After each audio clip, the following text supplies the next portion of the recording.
Bismillahirrahmanirrahim. Assalamu alaikum dear students. Hope you will be fine and feeling good at home. May Allah bless you. As you know that this is your maths class for class 6 and in my previous lecture I have completed exercise 1.1 of unit 1 sets and we have also started exercise 1.2 question 1 and we have done all of its parts. We have also studied all the types of sets according to their number of elements. Today, before doing question number 2, we will start from question number 3, then we will do question number 4 and then question number 5. As ये जो 3 questions हैं हमारे पास ये relate करते हैं उस explanation से ये रिलेट करते हैं ये तीनों, तो हमें इसमें आसानी होगी इसको अटैम्प्ट करने में, ठीक है। और उसके बाद जो क्वेश्चन नंबर 2 है write the following sets in tabular form, ये क्वेश्चन जो है already we have done this question in exercise 1.1 sorry. So this is the same question as in exercise 1.1. So we are going to start. Okay, as you can see that question number 3 is what is the demand of question number 3? क्या है इसकी demand? कहते हैं कि name the following sets, हमें नीचे दिए गए सेट्स के नेम्स बताएं, ठीक है। अब क्वेश्चन नंबर या पार्ट नंबर 1 है, क्वेश्चन 3 का पार्ट नंबर 1 जो है वो ये है set of triangles with 4 vertices. Set of triangles with 4 vertices. Now vertices क्या होता है पहले हम इसको अंडरस्टैंड करते हैं, ठीक है। आपने ट्राइंगल का जो शेप है वो छोटी क्लासेस में ही हम उसको समझना शुरू कर देते हैं, ठीक है। अब जैसे ये मैंने एक ट्राइंगल यहाँ पे बनाई हुई है, ठीक है, ये ट्राइंगल है, ठीक है, दिस इज़ अ ट्राइंगल, आपको नज़र आ रही होगी होपफुली। अब हमारे पास यहाँ पर एक एंगल 1 जो है यहाँ पे बना हुआ है, एंगल 2 हमारे पास यहाँ बना है, एंगल 3 हमारे पास यहाँ बना है। वैसे भी ट्राइंगल का क्या मतलब होता है? ट्राइंगल मीन्स 3 एंगल्स, ठीक है। अब जिस पॉइंट पर एंगल बना होता है उस पॉइंट को कहते हैं वर्टेक्स। जो हमारे पास इसका सिंगुलर है वो है वर्टेक्स, ठीक है, ये मैंने इसको यहाँ पे लिखा हुआ है। और वर्टिसेस जो है वो इसका प्लूरल है, ठीक है। तो कहते हैं असल में यहाँ पर जो हमारी समझने की चीज़ है वो हमसे जो सवाल किया जा रहा है कि हमसे कह रहे हैं कि कोई ऐसी ट्राइंगल है जिसका नाम बता दें हमें जिसके 4 वर्टिसेस हों। तो अगर बात ट्राइंगल की हो रही है तो उसमें तो 3 एंगल ही होंगे, उसमें तो 4 वर्टिसेस या 4 एंगल्स हो ही नहीं सकते, यानी अगर 4 एंगल्स होंगे तो 4 वर्टिसेस होंगे, ठीक है। सो कोई ऐसी ट्राइंगल नहीं है जिसके 4 वर्टिसेस हों। सो हमारे पास अगर सेट हम बनाएंगे ऐसी ट्राइंगल्स का जिसके 4 वर्टिसेस हों जो कि एग्जिस्ट नहीं करती है, सो दिस इज़ एम्प्टी सेट। इस तरह का सेट क्या होगा? उसके अंदर कोई एलिमेंट नहीं आ सकता, कोई नेम नहीं आ सकता, कोई उसका मेंबर नहीं हो सकता। सो this is called empty set और इसको हम शो करते हैं एम्प्टी करली ब्रैकेट के साथ, सही है। अच्छा जी, अब पार्ट नंबर 2 जो है उसको देखें, उसमें आपके पास 2 करली ब्रैकेट्स आपको नज़र आ रही हैं और सेंटर में लिखा हुआ है उमर। अब उमर जो है यहाँ पर एक मेंबर जो है शो कर रहा है, इस सेट का मेंबर है। और ये कितने मेंबर्स हैं? ये सिर्फ 1 मेंबर है।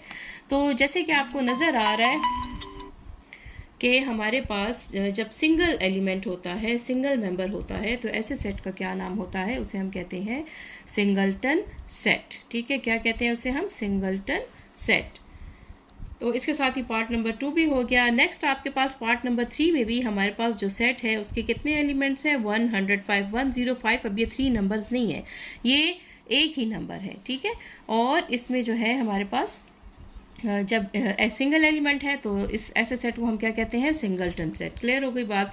सो पार्ट नंबर 1 2 3 क्वेश्चन 3 के हमारे पास कंप्लीट हो गए। इसके बाद हमारे पास है question number 4, which of the following sets are equal sets. कहते हैं कि नीचे दिए गए सेट्स जो इन्होंने यहाँ पर क्वेश्चन में ही ये सब कुछ हमें गिवन है, ए बी सी डी, ये 4 सेट्स इन्होंने हमें दिए हैं और कहते हैं कि इसमें से कौन से सेट्स जो हैं वो इक्वल सेट्स हैं। अब आपको ये चीज़ हम समझा चुके हैं, आपको पता है कि इक्वल सेट्स का क्या कॉन्सेप्ट है कि इफ़ हमारे पास अगर 2 ऐसे सेट्स हैं जिसके एलिमेंट्स और नंबर ऑफ़ एलिमेंट्स जो हैं वो बिल्कुल सेम हैं, ठीक है। अगर एलिमेंट्स और नंबर ऑफ़ एलिमेंट्स बिल्कुल सेम हैं तो ऐसे सेट्स को हम कहते हैं इक्वल सेट्स। जैसे कि हम चेक करते हैं, सेट ए मेरे पास है 0 1 2, सेट बी मेरे पास है 0 1 2 3, सेट सी मेरे पास है 1 2 0 और सेट डी जो है उसके एलिमेंट्स हैं 1 0 3 2। सही है।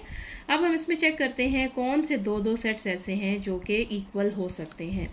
इक्वल सेट्स की क्या डेफिनेशन है कि हमारे पास नंबर ऑफ़ एलिमेंट्स और एलिमेंट्स दोनों का सेम होना ज़रूरी है।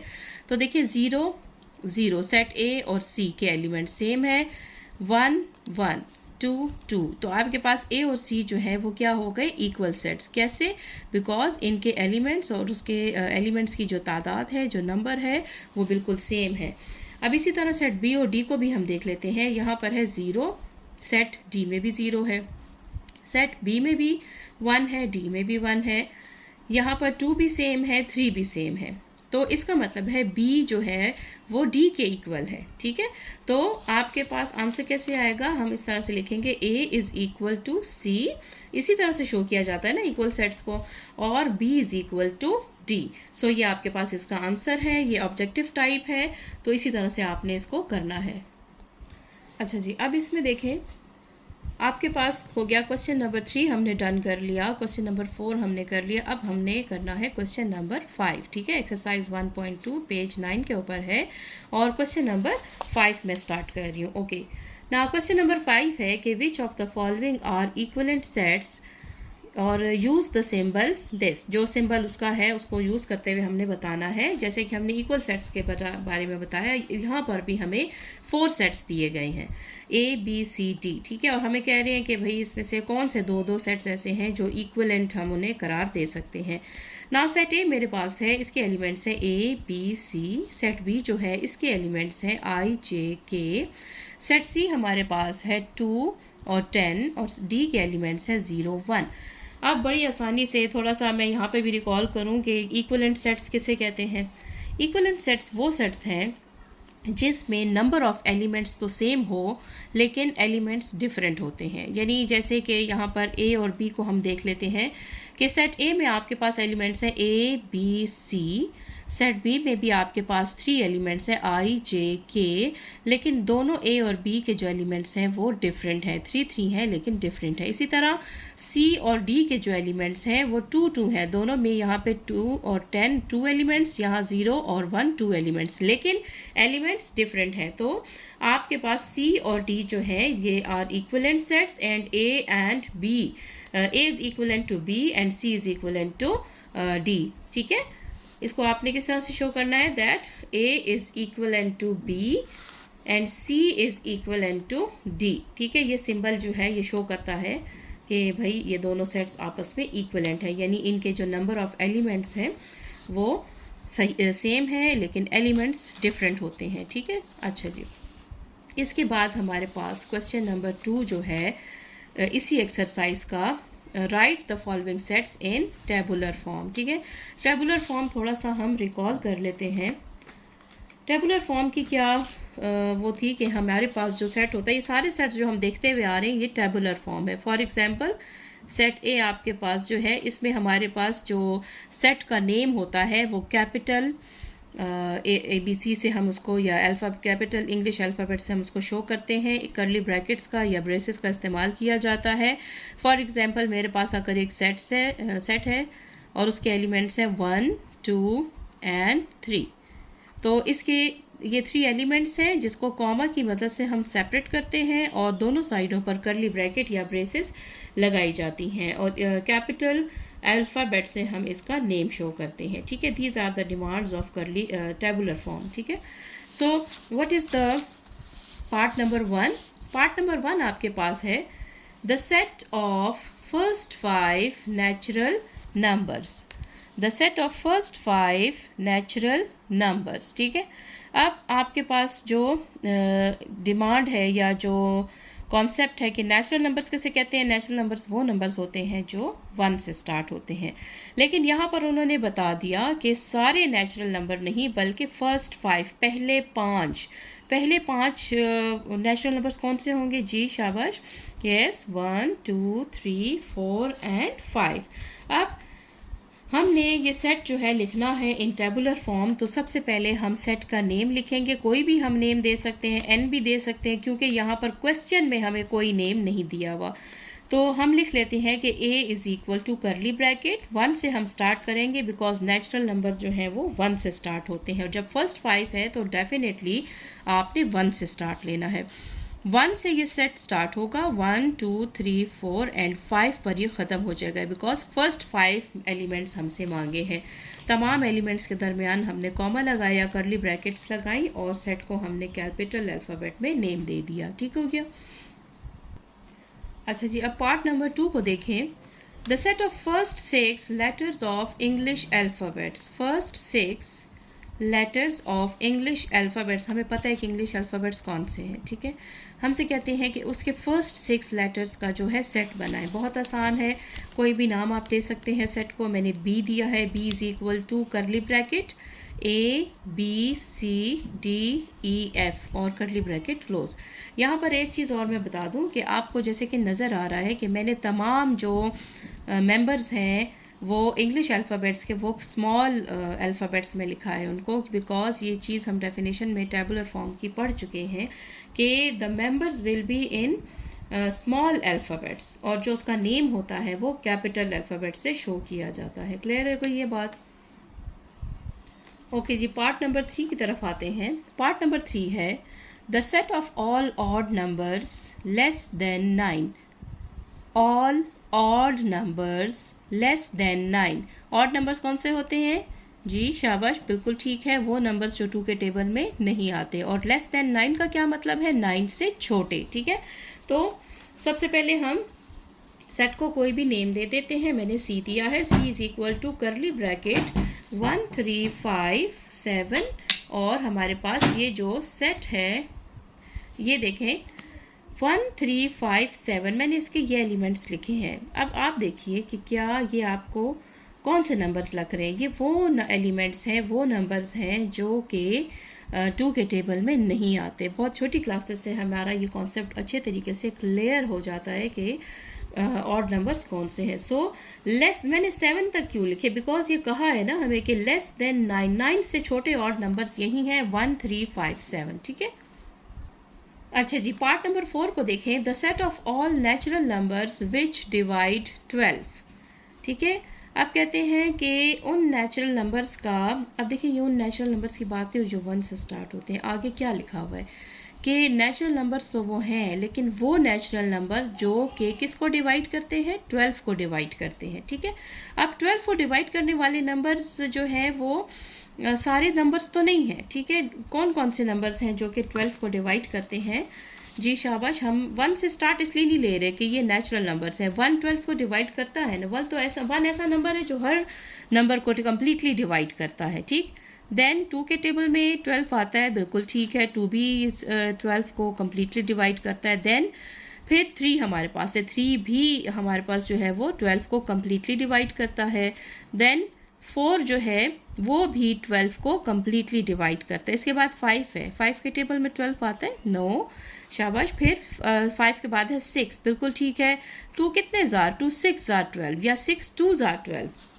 इसका मतलब है कि 12 भी 6 भी 12 को कम्प्लीटली डिवाइड करता है। फिर 7 के टेबल में 12 आता है, जी नहीं, बिल्कुल नहीं आता, बिकॉज 7 1 7 एंड 7 2 14। ठीक हो गया। फिर 8 के टेबल में भी नहीं आता और 9 के टेबल में नहीं आता। लिहाजा इसके बाद हमारे पास सिर्फ 12 ऐसा नंबर है जो जिसके टेबल में जो 12 ज़ाहिर है अपने टेबल में तो आता ही है, 12 1 12। क्लियर हो गई बात? अच्छा जी, अब ये वो नंबर्स हैं, ये वो नेचुरल नंबर्स हैं जो कि 12 को कम्प्लीटली डिवाइड करते हैं। ठीक है, तो यहाँ पर हम इसका सेट बना देंगे कोई भी नेम देकर, और करली ब्रैकेट्स लिख देंगे। तमाम एलिमेंट्स को हमने कॉमा की मदद से सेपरेट कर दिया। ओके जी, इसके बाद आपके पास है पार्ट नंबर 5। पार्ट नंबर 5 आपके पास है कि the set of all letters in the word mathematics. ठीक है, the set of all letters in the word mathematics. यहाँ पर हमने थोड़ा जो है ख्याल रखना है कि एक चीज़ यहाँ पर मैं आपको रिमाइंड करवा दूँ। अच्छा जी, क्या है हमारे पास, हमें कहते हैं कि ये जो वर्ड मैथमेटिक्स है, MATHMATICS।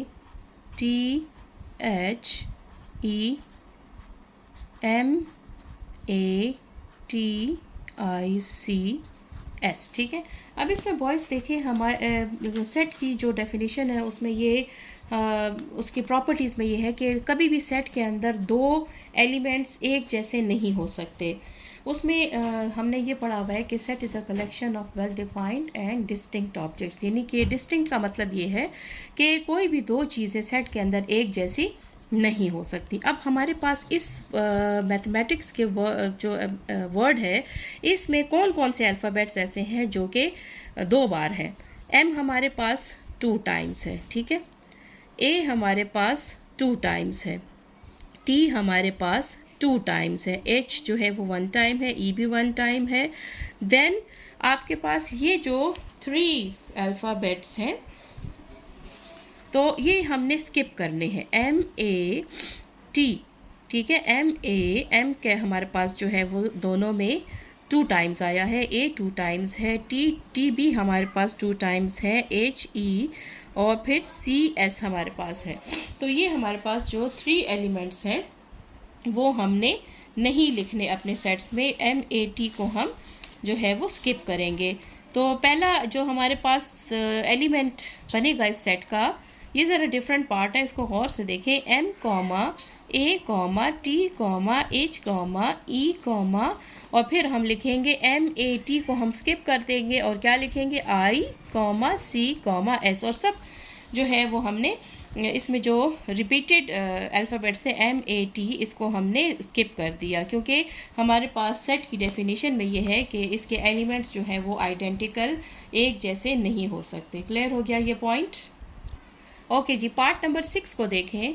The set of last 4 months of the year. कहते हैं कि साल के जो लास्ट 4 मंथ्स हैं उसका सेट बनाएं।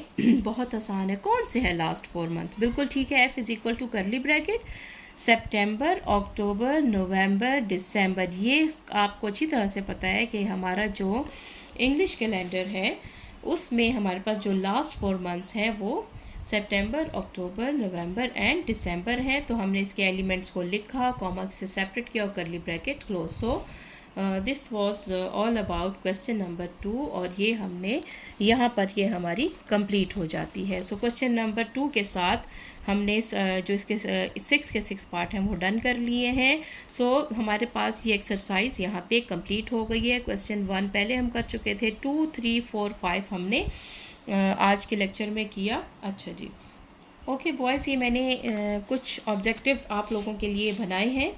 जब हमने एक्सरसाइज 1.1 और 1.2 को स्टडी कर लिया इस पूरे यूनिट को, तो उसके बाद हम जो है इस काबिल हो जाते हैं कि इन ऑब्जेक्टिव्स को आंसर कर सकें। और यही कॉन्सेप्चुअल वो होगा आपका टेस्ट के भाई आया आपको तमाम टॉपिक्स की समझ आई। सो हेडिंग हमने दी है ऑब्जेक्टिव्स यूनिट नंबर 1 सेट्स। अच्छा जी, क्या है क्वेश्चन? क्वेश्चन आपके पास है, choose the correct option and shade it. Shade कर लें, टिक कर लें। सो पार्ट नंबर 1 इसका है, डेफिनेशन से रिलेटेड है। Set is a dash collection of objects. अब इसमें आपके पास ये 4 जो हैं वो ऑप्शंस हैं, ठीक है। Well defined option A, B जो है सिमिलर, C अनडिफाइंड, D आपके पास है नन ऑफ दीज, ठीक है। अब देखिए यहाँ पर आप देख रहे हैं कि मैंने सर्कल किया हुआ है वेल डिफाइंड को। सो set is a well defined, यानी वेल डिफाइंड का क्या मतलब है कि सेट हम ऐसी कलेक्शन ऑफ ऑब्जेक्ट्स को कहते हैं कि जो कि अच्छी तरह उसके बारे में हमें पता होता है, उसके नाम से ही उसके एलिमेंट्स जो हैं वो क्लियर हो जाते हैं। सो ऐसा जो कलेक्शन ऑफ ऑब्जेक्ट होता है उसे हम सेट कहते हैं। सिमिलर अनडिफाइंड जो है वो इसमें नहीं करेक्ट आता, यही करेक्ट ऑप्शन है। सो आपके पास करेक्ट ऑप्शन इसमें है ए, ठीक है, यानी कि well defined. Set is a well defined collection of objects, ठीक हो गया।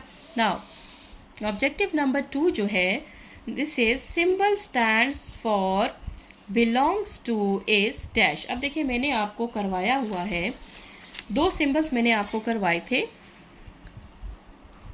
इस शेप का, दोनों की शेप सेम है लेकिन इसके ऊपर हम लाइन लगा देते हैं। Now this is the symbol for belongs to and this is the symbol for doesn't belongs to। belongs to का मतलब क्या है कि एक एलिमेंट जो है वो सेट के अंदर मौजूद है तो वहाँ पर हम ये वाला सिंबल belongs to का सिंबल यूज़ करते हैं, और अगर वो उसका मेंबर नहीं है तो फिर doesn't belongs to का सिंबल यूज़ किया जाता है, ठीक हो गया। अब हमारे पास यहाँ पर भी 4 ऑप्शंस हैं, ठीक है, 4 ऑप्शंस हैं आपके पास, और इसमें जो है क्या है कि हमें बताना है कि कौन सा करेक्ट ऑप्शन है, जो कि मैं ऑलरेडी आपको बता चुकी हूँ। A B C D 4 options हैं। ऑप्शन नंबर ए करेक्ट है, जैसा कि मैंने आपको करके बता दिया। बी भी रॉन्ग है क्योंकि उसके ऊपर डजंट बिलोंग्स टू का ऑप्शन वो दिखा रहा है। फिर सी है और उसके बाद डी। क्लियर हो गई बात। अच्छा जी, ऑब्जेक्टिव नंबर 3 हमारे पास है singleton set has dash elements. सबको पता होना चाहिए, बहुत ही आसान है। सिंगलटन सेट जो है, सिंगलटन सेट में कितने एलिमेंट्स होते हैं? जी बिल्कुल, सिंगल से ही पता चल रहा है कि उसमें 1 मेंबर होता है, 1 एलिमेंट होता है। तो हमारे पास 4 ऑप्शंस है, A B C D 2 1 no none of this. कौन सा होगा? 1 एलिमेंट, बिल्कुल ठीक है, जो कि ऑलरेडी मैंने आपके लिए किया हुआ है। अच्छा, अब यहाँ देखें, ऑब्जेक्टिव नंबर 4 हमारे पास है P Q R S set and Q R P S R dash sets. अब ये दोनों सेट्स ज़रा हम बताएं, हमसे पूछा गया है कि ये दोनों सेट्स आपस में क्या है, क्या है मतलब कि इक्वल है, इक्वलेंट है, एम्प्टी है, क्या है। तो जैसा कि हम अंडरस्टैंड कर चुके हैं कि अगर नंबर ऑफ़ एलिमेंट्स और एलिमेंट्स दोनों सेम हों तो वो सेट हमारे पास कौन सा होता है? वो इक्वल सेट्स होते हैं आपस में, ठीक है। यानी ये दोनों सेट्स अब आपस में इक्वल है। क्यों? Because P Q R S जो है हमारे पास सारे एलिमेंट्स सेम हैं और एक जितने हैं, ठीक। सो इसमें हमारे पास ऑप्शन ए जो है वो करेक्ट है, बी इक्वलेंट है, सी नन ऑफ दीज है, डी जो है वो नॉट इक्वलेंट, ठीक है। सो नेक्स्ट हमारे पास जो ऑब्जेक्टिव है, this is a set which has dash members is called null set. अब नल सेट क्या होता है? मैंने आपको 3 नेम्स बताए थे एम्प्टी सेट के लिए, ठीक है। कौन कौन से थे? एम्प्टी सेट, सही है, एम्प्टी खाली सेट, पहला नेम हमारे पास इसका यही था, empty set. Then null set, second मेरे पास इसका क्या नेम था? Null set. फिर आपके पास है इसका एक और नेम था वॉइड सेट, ठीक है, वॉइड। तो आपके पास ये 3 नेम्स थे। सो नल सेट में कितने एलिमेंट्स होते हैं? 9 एलिमेंट्स। खाली सेट, खाली वो तब होगा जब उसमें कोई एलिमेंट्स नहीं होंगे। 1 2 जो है अगर होते हैं फिर तो वो नल सेट नहीं होगा, ठीक है। सो ऑप्शन नंबर ए जो है, this is the correct option. Clear? Okay, और इसके बाद नेक्स्ट हमारे पास ऑब्जेक्टिव नंबर 6 है, A B C has dash members. तो बहुत आसान है, कितने मेंबर्स हैं सेट में? A comma B comma C, comma separate करता है एलिमेंट्स को ना, तो 1 2 3 कितने एलिमेंट्स हैं? 3 एलिमेंट्स हैं। तो इसमें भी हमारे पास ऑप्शन नंबर ए करेक्ट हुआ, ठीक है।